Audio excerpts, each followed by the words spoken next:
ভুল হয়ে গেছে আমি সেটা বলবো না, কি বলে ধিক্কার দিয়েছি। এরা ফেসবুকের জাতি, ইউটিউবের জাতি, টিকটকের জাতি, এদেরকে দিয়ে কি হবে? সমাজের কোনো কাজই হবে না, কিছুই হবে না। যখন বাংলাদেশের একটা প্রান্তের মানুষ বন্যায় আক্রান্ত হলো, ঢাকা বিশ্ববিদ্যালয়ের টিএসসির মোড়, সেই জায়গায় এই এক সপ্তাহের ভিতরে তারা এমন ইতিহাস সৃষ্টি করে দেখিয়েছে, বাংলাদেশের জন্মের পরে এমন ইতিহাস দুনিয়ার মানুষ কোনদিন দেখে না। রাস্তাঘাটে নেমে নেমে মানুষের কাছে বন্যার্তদের জন্য হাত পেতেছে। অতীতে দীর্ঘ সময় পর্যন্ত আমাদের নেতারা যারা দায়িত্বে আছে, উপর থেকে নিয়েছে, সাধারণ মেম্বার চেয়ারম্যান থেকে এমপি মন্ত্রী এবং উপর পর্যন্ত, তাদের কাছে আমরা শুধু আজীবন দেখেছি কিভাবে অন্যের সম্পদ মেরে খাওয়া যায়, অন্যের সম্পদ আত্মসাৎ করা যায়, কিভাবে গরিবের ধন লুণ্ঠন করে নিজের অ্যাকাউন্টের ভিতরে ঢুকানো যায়। বহুদিন পর্যন্ত আমরা শুধু এটাই দেখেছি, কিন্তু আমাদের এই তরুণ যুব সমাজ, ছাত্র ছাত্রী, এরা দেখিয়ে দিয়েছে কিভাবে ন্যায়ের সাথে গরিবের হক গরিবের কাছে সুন্দর মতো পৌঁছানো যায়। এটা বাংলাদেশের ইতিহাসে মানুষ কোনোদিন দেখে না, এই প্রথম মানুষ এটা দেখছে। আমি গত সপ্তাহে আপনাদের এখানে কালেকশন করেছি, আল্লাহ পাকের মেহেরবানি ভালোই সাড়া পেয়েছি। এখানে যারা দিয়েছে এরা সবাই আবার অন্য জায়গায়ও দিচ্ছে, তারপরও চিন্তা করেছে যেহেতু এখানেও নামাজ পড়ি সেই হিসাবে এখানে অংশগ্রহণ করি। এখন পুরো বাংলাদেশে এমনই চলছে, একজন কয়েক জায়গায় দিতে হচ্ছে। এই জন্য আমিও এখানে কারো বিষয়ে বিশেষ কোন ধরনের বাধ্যবাধকতার দিকে যাইনি।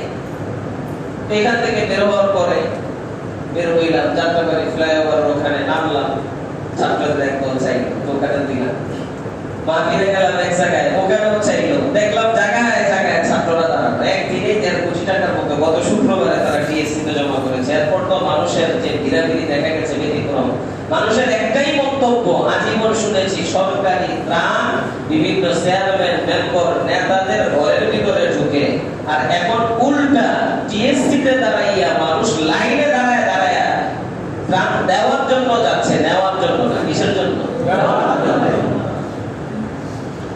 এই জন্য আমি আপনাদেরকে একটা বিষয়, কোরআন শরীফ আল্লাহ তাআলা বললেন, ওয়া'তাসিমু বিহাবলিল্লাহি জামিআন ওয়া লা তাফাররাকু ওয়াযকুরু নি'মাতাল্লাহি আলাইকুম ইয কুনতুম আ'দাআন ফাআল্লাফা বাইনা কুলুবিকুম ফাআসবাহতুম বিনি'মাতিহি ইখওয়ানা।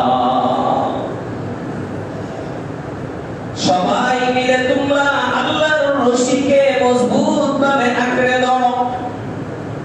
ওয়া'তাসিমু বিহাবলিল্লাহি জামিআন, সবাই মিলে আল্লাহর রশিকে আঁকড়ে ধরো, সবাই মিলে আল্লাহর রশিকে একসাথে আঁকড়ে ধরো। ওয়া লা তাফাররাকু, আপোষে তোমরা কোন ধরনের মতভেদ সৃষ্টি করো না, আপোষে তোমরা ভিন্ন ভিন্ন হয়ে যাইও না, পৃথক পৃথক তোমরা হইয়া যাইও না, একসাথে মিলে আল্লাহর রশিকে ধরো। তাফসীরের কিতাবে আছে, ওখানে আল্লাহর রশি দ্বারা উদ্দেশ্য হলো আল কোরআন, হাবলুল্লাহ আল কোরআন। কোরআনকে তোমরা সবাই মিলে একসাথে আঁকড়ে ধরো, ভিন্ন ভিন্ন রাস্তা অবলম্বন করো না, ভিন্ন ভিন্ন দল বানাইও। আল্লাহ একটা কথা স্মরণ করায় দিচ্ছে, ওয়াযকুরু নি'মাতাল্লাহি আলাইকুম ইয কুনতুম আ'দাআ, তোমাদের উপর আল্লাহর যে কি নিয়ামত, ওই নিয়ামত তোমরা স্মরণ করো, ওটাকে তোমরা মনে করো। একটা সময় তোমরা আপোষের দুশমন ছিলা, আপোষে মারামারি কাটাকাটি করতা, একজনের সাথে আরেকজনের কোনো অন্তরঙ্গতা ছিল না। আমি আল্লাহ ইসলাম ধর্মের বরকতে, আমার নবী মুহাম্মদুর রাসূলুল্লাহ সাল্লাল্লাহু আলাইহি ওয়াসাল্লামের বরকতে ফাআল্লাফা বাইনা কুলুবিকুম, তোমাদের অন্তরগুলোর একটার আরেকটার সাথে আমি জোড়া লাগাইলাম, তোমাদের মাঝে ভালোবাসার সম্পর্ক সৃষ্টি করে দিলাম। ফাসবাহতুম বিনি'মাতিহি ইখওয়ানা, আমার নবীর বরকতে, ইসলাম ধর্মের বরকতে আলহামদুলিল্লাহ তোমরা শত্রুরা এখন আপোষে আপন ভাইয়ের মতো সম্পর্ক হয়ে গেছে। এটা মনের গর্বা। এক সময় তো আউস খাজরাজ রাসূলের জামানার বংশধর, পিড়াপিড়ি মারামারি লেগেই থাকে, একদল আরেক দলের সাথে ঝগড়া বিবাদ। জাহিলি যুগ ছিল এটাই, প্রতিশোধ, শুধু প্রতিশোধ, প্রতিহিংসা, কে হক কে না হক, কে ন্যায় কে অন্যায়, কে সঠিক কে ব্যাঠিক, এটা দেখার দরকার নেই। সবসময় আমি আমার দলের লোকের সাথে আছি, দল সঠিক বললেও আছি, ব্যাঠিক বললেও আছি। আল্লাহ নবী হাদিসের মধ্যে এমন ব্যক্তিদের ক্ষেত্রে কঠিন ঘোষণা দিয়েছে, মান কুতিলা তাহতা রায়াতিন ইলমিয়াতিন ইয়াবগু লিআসাবিয়াতিন ওয়া ইয়াদউ লিআসাবিয়াতিন। আল্লাহ নবী বলে, কেউ যদি আন্দা-গুন্দা মারামারির মধ্যে বইরা পড়লো, আন্দা-গুন্দা মারামারি কি ওটার ব্যাখ্যা করতে গিয়ে হাদিসের মধ্যে আল্লাহ নবী নিজেই বলে, সে যে কারো পক্ষ হয়ে মারামারির মধ্যে লাগা গেল, কারো দলের অন্তর্ভুক্ত হয়ে কারো সাথে ঝগড়ায় লাগলো, সে চিন্তাও করে নাই তার দলের লোকটা কি সঠিক না ব্যাঠিক। এটা চিন্তা ভাবনা না করে সে চিন্তা করলো, আমার দলের লোক আমি লড়াই করতে হবে, আমার দলের লোক আমি তার সাথে থাকতে হবে, সে সঠিক না ব্যাঠিক ওটা আমার দেখার দরকার নাই। আল্লাহ নবী বলে, ওই মারামারিতে যদি লোকটা মারা যায়, ফাকিতুল্লাতুন জাহিলিয়াতুন, এটা জাহিলি যুগের মরণ হবে। এর মানে কাফের মরলে যেমন মরণ হয় তার মরণটাও কেমন হবে। যদিও তার নাম আব্দুল্লাহ, আব্দুর রহমান, নিজের সে মুসলমান দাবি করে, কিন্তু আমি নবী বলতেছি ফালাইসা মিন্নি ওয়ালাস্তু মিনহু, সে আমি নবী মুহাম্মদ সাল্লাল্লাহু আলাইহি ওয়াসাল্লামের উম্মত না, আমি নবীও ওই ব্যক্তির নবী না। কেমন কঠিন ধমক! আওয়ামী লীগ একটা দল, বিএনপি একটা দল, জামায়াতে ইসলামী একটা দল, এরকম দল, শুধু দলের ভিত্তিতে এক হয়ে গেলাম। আমার দলের লোকেরা বলছে বাস এটাই আমি করতে হবে, সঠিক বলুক ব্যাঠিক বলুক কোনো কিছু দেখার দরকার নাই। যদি এমন দলের সাথে একত্রিত হয়ে মারা যায়, তাহলে এই লোকটা কাফেরের মরার মতো বললো। আল্লাহ নবী সাধারণ মরার, আমার দলের লোক বলছে, সোজা কথা। আজকাল তো এমনই চলছে। এখন তো একটা সময় পর্যন্ত মানুষ সংবাদ প্রকাশ করার সাহস পেত না, এখন সাংবাদিকরা সেই বিষয়গুলোতে মুখ খুলছে। তো দেখা যাচ্ছে বিভিন্ন এমপি মন্ত্রীদের সাথে বিভিন্ন রকমের কল রেকর্ড ভিডিও ফাঁস হচ্ছে। মন্ত্রী সাহেব বলছে ভাইরা বলে দেব, লাশ ফালায় দিতে দেব, অধীনস্থ কইছে কোনো সমস্যা নাই, কয়টা লাগবে। এখন সেই লাশ ফালানো ঠিক না বেঠিক সেটা আমার দেখার দরকার নাই, কেন আমার দলের লোক বলছে। দুনিয়ার ভিতরে আল্লাহ দেখায় দিতেছে কি পরিমাণ বেইজ্জতি আর অসম্মানী হতে হয়। আখিরাতেরটা তো বাকি হয়ে গেছে। তওবা যদি না করে দুনিয়া থেকে যায়, আর যদি প্রায়শ্চিত্ত না হয়, আখিরাতে কি হবে আমরা বলতে পারি না, আল্লাহই জানে। এখন যে পরিস্থিতি সৃষ্টি হয়েছে, আমি আয়াতটা কেন পড়লাম? বাংলাদেশ এখন যে ইসলামী রাষ্ট্র হয়ে গেছে, ইসলাম ধর্মের রাষ্ট্র হয়ে গেছে এমন না, এখনো তো সংবিধানে বহু কুফরি রয়ে গেছে। তবে কয়েকটা কারণে আমি এই মুহূর্তে সবাইকে বলি একজোট একমত থাকতে। এক নম্বর কারণ, যখন রাসূলুল্লাহ সাল্লাল্লাহু আলাইহি ওয়াসাল্লামের কাছে সংবাদ পৌঁছাইল পারস্যের বাদশা মারা গেছে, প্রধানমন্ত্রী মারা গেছে, রাসূলের কাছে খবর পৌঁছেছে, তারা তো বাদশার মেয়েকে এখন প্রধানমন্ত্রী বানিয়ে দিয়েছে। মাল্লাকা বিনতে কিসরা, কিসরার মেয়ে তারা মালিক বানাইছে, নেতা বানাইছে, প্রধানমন্ত্রী বানাইছে। আল্লাহ নবী তখন বড় আফসোস করে বলেছিলেন, লা ইউফলিহা কওমুন ওয়াল্লাউ আমরাহুম ইমরাআতান, এমন সম্প্রদায় কোনদিন সফল হতে পারবে না, সফল হতে পারবে না যে সম্প্রদায় তার দেশের কর্ণধার কোন নারীকে বানায় দেয়, তাদের নেতা কোন নারীকে বানায় দেয়, মানে যে সম্প্রদায়ের নেতা কোন নারী হয়, ওই সম্প্রদায় কোনদিন সফল হতে পারে না। পিছনে আমরা কত শুনেছি বাংলাদেশ সফলতার পথে চলে যাচ্ছে। সেই সাধারণ বাংলাদেশের থেকে হইছে ডিজিটাল বাংলাদেশ, এরপরে হইব আস্তে আস্তে স্মার্ট বাংলাদেশ। এর মানে সফলতার আর কোনো শেষ নাই। আল্লাহর নবী বলে নারী দিয়ে সফলতা আসতে পারে না, আর আমাদের কিছু লোকেরা বলতে চায় নারী দিয়েও সফলতা হয়ে যাবে। তোমরা যদি মরেও যাও, তোমরা যদি হাজার চিল্লাইয়াও বলো, আমরা কোনদিন তোমাদের কথা মানতে পারি না। আমরা মনে করি নবী যা বলবে তাই ঠিক। কোন নারী যদি দেশের প্রধান হয়, ওই দেশে কোনদিন সফলতা আসতে পারে না। এরকম এক নারীর গজব থেকে তো আল্লাহ রক্ষা করছে। একটা পুরুষকে তো আমাদের তত্ত্বাবধান, আমাদের জিম্মাদার হিসেবে আল্লাহ তাআলা দিয়েছেন, এটাও তো অনেক বড়। আল্লাহর সুদখোর বইলা গালি দেয়, এটা বইলা গালি দেয়, সেটা বইলা গালি দেয়। আমি কই এখন যে আছে সে যদি সুদখোর হয়, তাহলে আগে যে ছিল সে বাংলাদেশের জননী তো পরে, সুদখোরের জননী আগে। যদি হয় সুদখোর, তাহলে আগের লোক ছিল সুদখোরের জননী। বাংলাদেশ ব্যাংকের মধ্যে সুদি কারবার চলবে, এই কানুন আর নিয়ম কি ডাক্তার ইউনূস সংবিধান করেছে? এটা তো আপনারাই করেছেন। তো ডাক্তার ইউনূস সুদখোর হয়ে গেছে, আপনারা খুব ভালো মানুষ হয়ে গেছে। এগুলো বলি পরিষদ বড় সুন্দর কথা কইতো যে কাইল্লা সোরা কাইলে কইতো, কাল্লা সোরা। আপনারা যারা বলি পরিষদের বয়ান শুনেছেন কাল্লা সোরায় ধরা খাইছে মানে সবাই মিলে সোর ধরে গেছে, এই কাল্লা সোরারে ধর। আর কাল্লা সোরা নিজেও দলের ভিতরে চিল্লাইছিল, কাল্লা সোরারে ধর। এখন এই স্লোগান কেন দেয় কাল্লা সোরারে ধর? এজ এ কাইল্লা সোরা, এটা যেন মানুষে না বুঝতে পারে।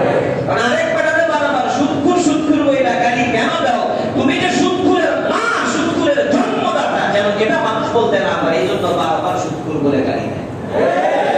অন্য দলদেরকে খুনি কেন বলে, সন্ত্রাস কেন বলে, এটা বোঝানোর জন্য আমি যে খুনি, আমি যে সন্ত্রাসী, এই জিনিসটা যেন মানুষ কোনোদিন বুঝতে না পারে।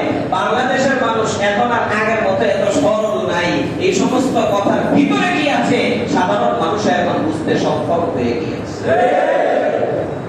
আমি আপনাদেরকে যেটা বলবো, এখন আর ইখতিলাফের সুযোগ নাই, মত পার্থক্যের সুযোগ নাই, মত ভিন্নতার সুযোগ নাই।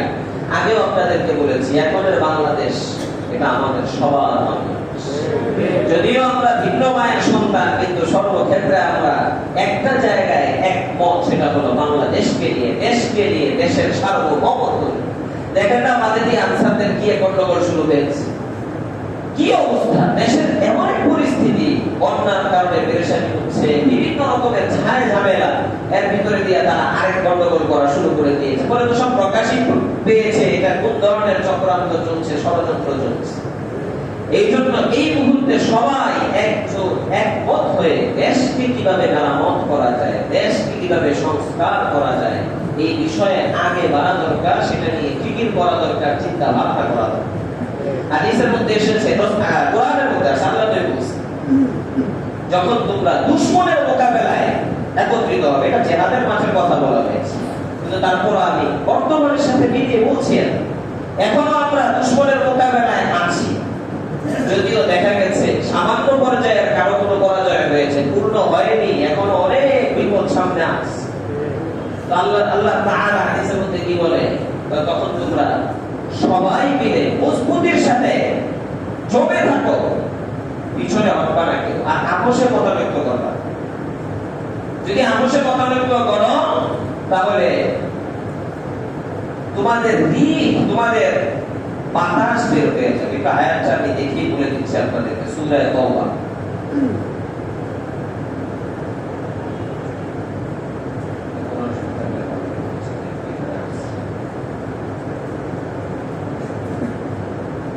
সূরা তাওবা 45 নম্বর আয়াত। আপনি যদি কোরআন শরীফের 10 নম্বর পারার প্রথম পৃষ্ঠা 14 নম্বর লাইন, আল্লাহ কি বলেন? ইয়া আইয়ুহাল্লাযীনা আমানু ইযা লাকীতুম ফিআতান ফাসবুতু ওয়াযকুরুল্লাহা কাসীরান লাআল্লাকুম তুফলিহুন।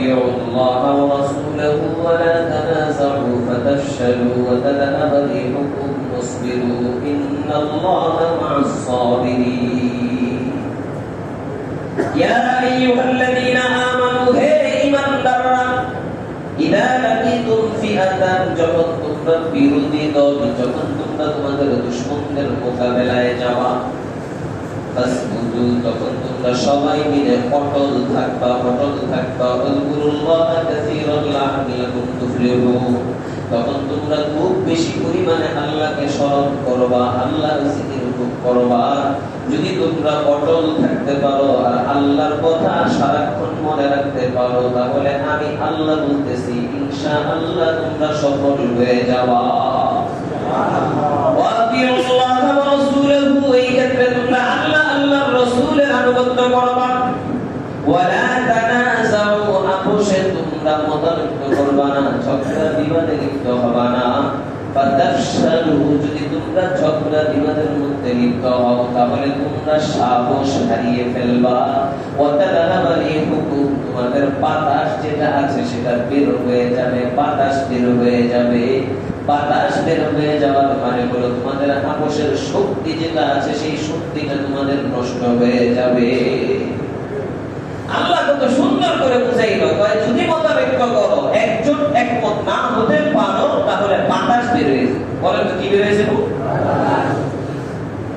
হাওয়া বের হয়ে যাবে গাড়ি যে চলে চাক্কা দিয়ে তো চাক্কা রাস্তার ভিতরে ঠিকঠাক মতো চলতে হইলে চাক্কার ভিতরে কি লাগে হাওয়া লাগে হাওয়া যদি চাক্কার ভিতরে না থাকে বলেন তো এই চাক্কা দিয়ে গাড়ি চালাইয়া গন্তব্যে যাইব না কবরস্থানে যাইব গন্তব্যে যাওয়ার তো কোনো উপায় নাই কোনোভাবেই গন্তব্যে যাওয়া যাবে না এই চাক্কা দিয়ে গাড়ি চালায় যাইতে হইব কবরস্থান বা হাওয়া বের হয়ে যাবে আল্লাহ তাআলা এটা বুঝাইলেন যে গাড়ি যেটা চাক্কায় হাওয়া থাকে হাওয়া বের হয়ে গেলে যেমন সেটা দিয়ে গন্তব্যে যাওয়া যায় না তোমরাও যদি আপোষে মতানৈক্য শুরু করে দাও সামান্য বিষয় নিয়ে ঝগড়া বিবাদে লিপ্ত হয়ে যাও তাহলেও তোমাদের হাওয়া বের হয়ে যাবে এর মানে এমন মিশন আর এমন আন্দোলন নিয়ে কোনোদিন তোমরা তোমাদের আসল গন্তব্য পর্যন্ত পৌঁছাইতে পারবে না আসল গন্তব্য পর্যন্ত পৌঁছানোর জন্য আবশ্যক দেখো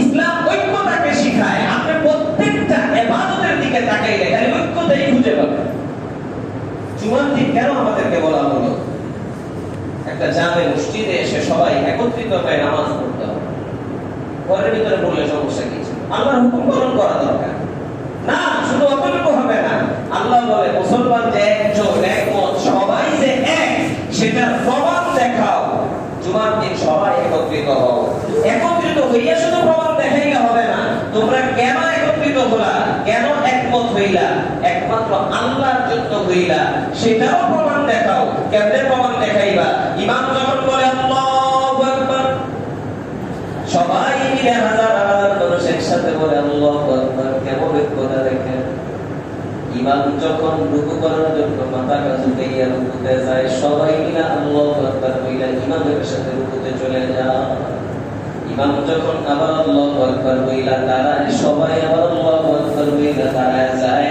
সিজদায় যখন যায় তখন সবাই মাথাটাকে জমিনের মধ্যে ইমামের সাথে ফালায়া দেয় ইমাম যখন আবার সিজদা থেকে মাথাটা উঠায় সবাই আবার সিজদা থেকে মাথাটা উঠায় শুধুমাত্র একত্রিত হয়ে তারা যে সবাই একমত এটা বুঝায় এমন না আল্লাহর সামনে দাঁড়াইয়া ইমামের পিছনে পিছনে থাইকা এটা বুঝায় আমরা সবাই এখানে একমাত্র আল্লাহর জন্য একত্রিত হয়েছে আমরা সব মুসলমান যদিও আল্লাহ কাউকে ধনী বানাইলো গরিব বানাইলো কালো বানাইলো ধলা বানাইলো ওটা আল্লাহর সৃষ্টির বিষয় কিন্তু এখানে আইসা বুঝাইলাম মুসলমান হিসেবে আমাদের সকলের সমান অধিকার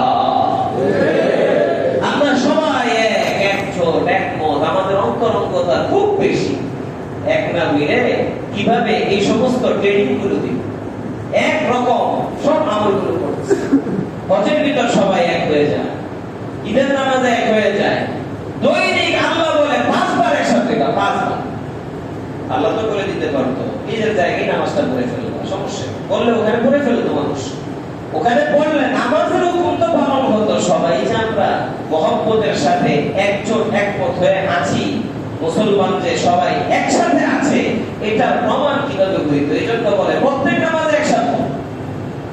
ইসলামের প্রত্যেকটা বিধানের ক্ষেত্রে ঐক্যতা। এই জন্য আমি আপনাদেরকে বিশেষভাবে যেটা বলবো, এই সময়ে কোন ধরনের ভেদাভেদ, কোন ধরনের মতানৈক্য, ঝগড়া, বিবাদ সৃষ্টি হয়, এমন কোন কাজে আমরা যাব না। আমি তো একটা পেরেশানিতে আছি। কি পেরেশানি? বিভিন্ন ভাবে রিপোর্ট পাচ্ছি। চাঁদাবাজি আগেও চলতো, এখনো চলে। সন্ত্রাসী আগেও চলতো, এখনো চলে। যত দুর্নীতি আছে আগেও চলতো, এখনো চলে। শুধুমাত্র লোক পাল্টাইছে। আগে কত এক দলের লোক, এখন করে আরেক দলের।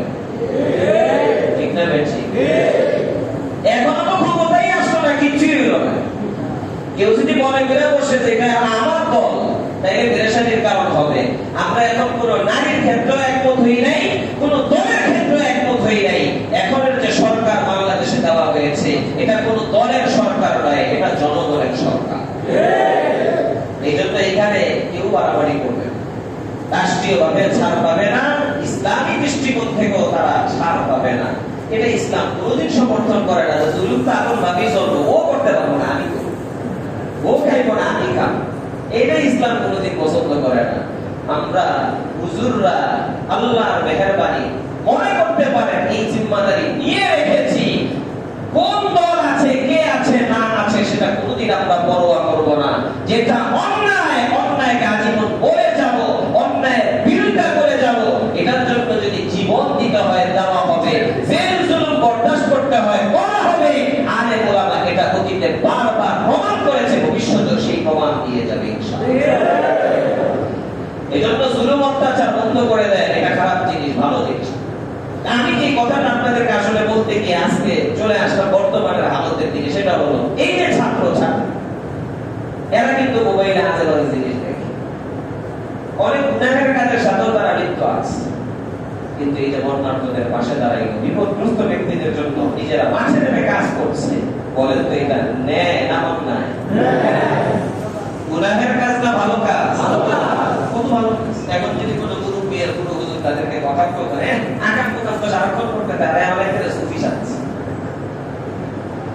অনেকেই আছে এমন, ওই যে মাহফিল করে তো তাদেরকে বলে, যুব সমাজদেরকে বলে যে মাহফিল করে নামাজ টামাজ করে না, খবর নেই। আমি যুবকদের যদি জিজ্ঞেস করা হয়, বলো তো তুমি দুনিয়াতে কাকে সবচেয়ে বেশি ভালোবাসো আল্লাহর পরে, সে বলে আমি আমার নবী মুহাম্মদুর রাসূলুল্লাহ সাল্লাল্লাহু আলাইহি ওয়াসাল্লামকে সবচেয়ে বেশি ভালোবাসি। তো অনেক সময় দেখা যায় কটাক্ষ করে বলে, নামাজ পড়ে না, রোজা রাখে না, সারাদিন মোবাইলে লিপ্ত করে দেয়, আকাম কুকাম করে, আমি নবীদের বেশি ভালোবাসি। এর মানে বুঝাইতে চায় সে যেহেতু নামাজ পড়ে না, রোজা রাখে না, আরো অনেক গুনাহের কাজ করে, তার মানে তার দিলে আল্লাহর নবীর মহব্বত আর ভালোবাসা নাই। আমি এই বিষয়ে একমত না, দ্বিমত। আমি সবসময় বলি এই কথাটা ঠিক না। একজন লোক কিছু গুনাহের কাজ করা, এটা প্রমাণ না যে তার দিলে আল্লাহ রাসূলের মহব্বত আর ভালোবাসা নাই। বরং গুনাহ করার পরেও তার দিলে আল্লাহ রাসূলের মহব্বত আর ভালোবাসা থাকতে পারে। এটার দুইটা প্রমাণ আগেও আপনাদেরকে হয়তো বলেছিলাম। একটা প্রমাণ তো হাদিস থেকে, একজন সাহাবী যার নাম আব্দুল্লাহ লাকতাবু বিহিমা, তার লকব ছিল ঈমান। এই সাহাবীর একটা বদ অভ্যাস ছিল, মাঝে মাঝে মদ হারাম হয়ে গেছে। একটা সময় তো মদ হালাল ছিল, পরবর্তীতে হারাম হয়ে গেছে। মাঝে মাঝে মদ খেত। তো মদ খাওয়া সওয়াবের কাজ না গুনাহের কাজ? বলেন না সবাই, সওয়াব না গুনাহ? তো মদ খেয়েছে, গুনাহের কাজ করছে, ধরা গেছে, আল্লাহ রাসূলের কাছে যাচ্ছে। তো রাসূল বলছে এটারে শাস্তি দাও। তো রাসূলের জামানায় মদের কি শাস্তি হবে এটা একেবারে স্পষ্ট সিদ্ধান্ত ছিল না। সাহাবারা বলে কখনো আমরা হাত দিয়েও মারছি, কখনো জুতা দিয়েও মারছি, কখনো কাপড় দিয়েও মারছি, কখনো চাবুক দিয়েও মারছি। দুইটা একত্রিত করে 40টা বাড়ি দিছে, দুইটা জুতা একত্রিত করে 40টা বাড়ি দিছে, দুইটা চাবুক একত্রিত করে 40টা বাড়ি দিছে, বিভিন্ন রকমের শাস্তি। হযরত ওমর রাদিয়াল্লাহু তাআলা আনহু জামানায় সেইটা একটা সিদ্ধান্ত হয়েছে, সাহাবারা বসে পরামর্শ করে যে মদ খাইলে কি শাস্তি দেওয়া হবে। হযরত আলী পরামর্শ দিয়েছেন এটা, কেউ যদি মদ খায়, মদ খাইলে মাতাল হয়। মদ মাতাল হওয়ার পরে কি করে? ইদা সাকিরা হাদা, আবল তাবল বলতে থাকে। কি কয় না কয় কোনো খবরই তার থাকে না, তো মাথায় নষ্ট করে। ওয়া ইদা হাদা ইফতা, আর যখন আবল তাবল বকবে তো তখন কারো বিষয়ে অপবাদও দিয়ে দিতে পারে। আর কোরআন শরীফে অপবাদের শাস্তি বলা হয়েছে 80টা দুর্রা, 80টা বেত্রাঘাত। সেই হিসাবে মদের শাস্তিও 80টা বেত্রাঘাত করা হবে। সাহাবায়ে কেরাম সবাই একমত হয়ে এই সিদ্ধান্ত করেছে। এখন আমাদের শরীয়ত এটাই, কেউ যদি মদ খায় তাহলে তাকে 80টা বেত্রাঘাত করা হবে, এটা শরীয়ত। রাসূলের জামানায় নির্দিষ্ট শাস্তি ছিল না, তো ওই সাহাবীকে আনছে, শাস্তি দিয়েছে, চলে গেছে। আবার দ্বিতীয়বার আবারও অনেক দিনের অভ্যাস তো এত সহজে থাকতে পারে না। তওবা করে কিন্তু তওবা পার ভেঙে যায়, তওবা পার কি হয়ে যায়? ভেঙে যায়। আমি বলি যারা পান খায় দেখেন না, পান খোর, তো মাঝে মাঝে দেখা যায়। একদিন দেখলাম পূজারি মাদ্রাসায় মুরব্বী দুইজন উস্তাদ, একেবারে তার ফকফকা সাদা, আগে ছিল টকটকা লাল, এখন হয়ে গেছে ফকফকা সাদা, দাঁত স্কেলিং করেছে, যা যা করা সব করছে। আমি কালকে করলাম, এটা যে কষ্ট হয়ে জানতাম না, এখন আমার মাসালা কিন্তু আরেকটু সহজ হয়ে গেছে। আমি ভাবছি মনে হয় কোনো পাউডার টাউডার দিয়ে বা কোনো ওষুধ দিয়ে ধুয়ে দিলে এত পরিষ্কার হয়ে যায়। বুঝা গেছে এত কষ্ট দেয়, এটা তো আমি ধারণাই ছিল না, তাহলে আমিও যাইতাম না, মনে হয় যাই হোক। এত কষ্ট করে স্কেলিং করে আসছে, মানে দাঁত একবারে ফকফকা সাদা। কি হোক তওবা করছে, আর ভাত খাইতাম না, তওবা করছে আর কি খাইতাম না, আর ভাত খাবো। এক সপ্তাহ পর দেখি আবার লাল ফকফকা, কই গেল তার স্কেলিং, আবার তওবা হয়ে গেছে। পান দেখছে তো আবার টক উঠে গেছে। এত দিনের অভ্যাস কি আর সারতে পারে? সবচেয়ে দুর্বল তওবা পায় পান খোরদের তওবা। কাদের তওবা? পান খোর। সকালে তওবা করে বিকালে ভাঙে, বিকালে করলে সকালে বিকালে। দুই সাহাবীও দীর্ঘদিন তওবা খাইছে, জায়েজ ছিল তখন, ওই অভ্যাস সারতে পারে না। আবার মত দেখছে তো ধরা গেছে, রাসূলের কাছে আবার সবাই মারছে, চলে গেছে। এইভাবে 2-3 বার 4 বার ধরা গেছে। আল্লাহর নবী এইবার শাস্তি শেষ হওয়ার পরে বলছে তাকে শুধু শাস্তি দিলে হবে না, বাকি তো তাকে তোমরা একটু লজ্জা দাও, শরম দাও, তাকে একটু তিরস্কার করো, ভৎসনা করো। হইতে পারে এই লজ্জা শরমে হইলেও সামনে থেকে আর মুখটা খাইব। এবার এক একজন এক একভাবে লজ্জা দেওয়া শুরু করছে। কেউ তাকে ডাক দিয়ে বলতেছে মা আখশাইতাল্লাহ, মা খাশিতাল্লাহ, মা আতকাইতাল্লাহ, ওয়াস্তাহিতা বির রাসূলিল্লাহ সাল্লাল্লাহু আলাইহি ওয়াসাল্লাম। তুমি কি আল্লাহকে ভয় করো না?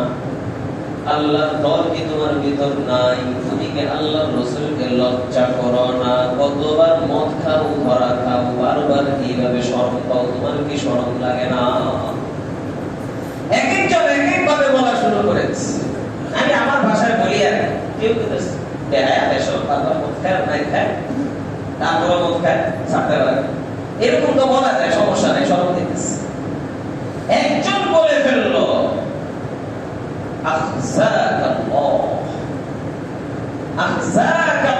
মানে হলো আল্লাহ তোমাকে লাঞ্ছিত করুক, আল্লাহ তোমাকে বেইজ্জত করুক, আল্লাহ তোমাকে অসম্মান করুক। উচিত বদদুয়া। এই সাহাবী যখন বদদুয়া দিল, তারে আখজাকাল্লাহ, আল্লাহ তোমারে বেইজ্জত করুক, আল্লাহ নবী সাথে সাথে, এতক্ষণ আল্লাহ নবী জবান খুলে না, যে যে শরম দিতেছে শুনতেছে, ও যখন এই কথা বলছে সাথে সাথে আল্লাহ নবী বলে থামো থামো, লা তুইনু আলাইহি শাইতান। আবার সাহাবীর বিষয়ে এই ধরনের বদদুয়া দিয়া শয়তানকে তার বিরুদ্ধে সাহায্য কইরো না। যখন ঈমানদার লাঞ্ছিত হবে, ঈমানদার অসম্মান হবে, তখন শয়তান তো খুশি হয়ে যাবে। তার বিষয়ে এমন বদদুয়া কেন তুমি দিতেছ? এই সাহাবী যদি একটা গুনাহের কাজ করতেছে, মদ খাওয়ার মতো একটা গুনাহের কাজ করে, কিন্তু এই সাহাবীর বিষয়ে আমি নবী একটা সার্টিফিকেট দেই, শুনো, আমি নবী তার বিষয়ে কি জানি, আন্নাহু ইউহিব্বুল্লাহ ওয়া রাসূলাহ। এই সাহাবী আল্লাহ আল্লাহর রাসূলকে তার জীবনের চাইতেও বেশি ভালোবাসে। মদ খায়, তারপরেও আল্লাহ আল্লাহর রাসূলের মহব্বত আর ভালোবাসা তার দিলে আছে। সার্টিফিকেট দিলেন কে? আল্লাহ নবী মুহাম্মদুর রাসূলুল্লাহ সাল্লাল্লাহু আলাইহি ওয়াসাল্লাম। বুঝা যায় কিছু গুনাহের কাজ করলেও তার দিলে আল্লাহ আল্লাহর রাসূলের মহব্বত আর ভালোবাসা পারে। আরেকটা চাক্ষুষ প্রমাণ যেটা আপনাদেরকে আগেও বলেছি, সবাই বুঝে, সেটা কি? আমার নবীকে যখন কোন দুশমন গালি দেয়, নবীকে নিয়ে যখন কটাক্ষ করে, আজে বাজে মন্তব্য করে, উল্টাপাল্টা কথা বলে, তাহলে ওলামারা যখন বলে আল্লাহর নবীর শান মান রক্ষায় রাজপথে নামতে হবে, আন্দোলন করতে হবে, মিছিল করতে হবে, মিটিং করতে হবে, রক্ত দিতে হবে, জীবন দিতে হবে, সবটাই বাজায় রাস্তায় নামার পরে দেখা যায় রক্ত দিয়ে দেয়, জীবন দিয়ে দেয়, যেটার জ্বলন্ত প্রমাণ 2013 সালের সেই 5ই মে শাপলা চত্বরের ইতিহাস। তখন তো এগুলোর কোনো রিপোর্ট বের হওয়ার সুযোগ ছিল না, এখন রিপোর্ট বের হচ্ছে, একটার পর একটা রিপোর্ট আসতেছে সব বিষয়ে। তো যারা রাজপথে নামে রক্ত দিয়ে দেয়, জীবনটা পর্যন্ত দিয়ে দেয়, আপনি বলেন এর ভিতরে এমন বহু আছে যারা নিয়মিত নামাজ পড়ে না, মুখে দাড়ি নাই, প্যান্ট শার্ট পরে, আউলা বলাও করতো। বলেন তো এমন যুবক আছে না? নাই? বলেন না জীবন দেওয়া সহজ না কঠিন? রক্ত দেওয়া সহজ না কঠিন? এত কঠিন কাজ যেই লোকটা করলো, যে যুবক মনে ফেললো, তার দিকে আল্লাহ আল্লাহ রাসূলের মহব্বত আর ভালোবাসা আছে না? মহব্বত 100 আছে, কোনো সন্দেহ নাই। তবে ভালোবাসা প্রকাশ করতে পারছে না। ভালোবাসা কি করতে পারছে না? প্রকাশ করতে পারছে না। ওটা ভিন্ন কথা, কিছু বাধা আছে যার কারণে ভালোবাসা প্রকাশ করতে পারে। প্রথম কথাই তো সময় পুরোটা চলে গেল। আল্লাহ পাক সামনে রবিউল আউয়াল মাস আসছে, ইনশাআল্লাহ আল্লাহর মহব্বত আর ভালোবাসা নিয়ে কিছু আমলের কথাবার্তা হবে। আল্লাহ আল্লাহর রাসূলের মহব্বত আর ভালোবাসা দিলের ভিতরে ঢুকাইয়া